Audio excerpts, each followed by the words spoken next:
Case di edilizia popolare, lunedì prossimo, 16 settembre, data da annotare nel calendario. Dopo le numerosissime polemiche sui nuovi criteri di assegnazione regionale e sullo stato di forte degrado di alcune palazzine popolari, Cafarsetti si prepara ad incontrare la Regione.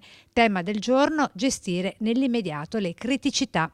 Il 16 noi ci incontreremo per portare le nostre proposte. Naturalmente i desiderata sono relativi a uno dei delle 7 province, speriamo che venga presa in considerazione perché Venezia e la sua entità è molto particolare come territorio, quindi per quanto mi riguarda io ho sempre detto che deve esserci un occhio di riguardo. Il centro storico e la terraferma ormai hanno un'escalation a livello residenziale turistico piuttosto forte e quindi non è facile trovare sul libero mercato, per chi dovesse uscire da una casa di edilizia residenziale pubblica, un adeguato affitto. Parla di ingiustizia sociale, fa nomi e cognomi, dicendo di essere disposto a portarli proprio in regione. Il portavoce di uno dei quartieri di Mestre che necessita maggior cura e attenzione da parte delle istituzioni, il famoso Pertini. Di cui c'è una signora che ha raggiunto i 20.000,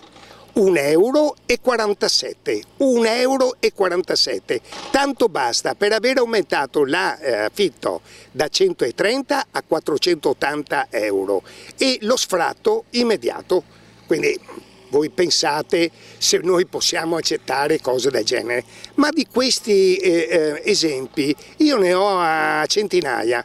Ho una signora anziana che ha 82 anni che è venuta a piangere disperata perché aveva un affitto di 40 euro, non ha niente, e hanno portato a 160.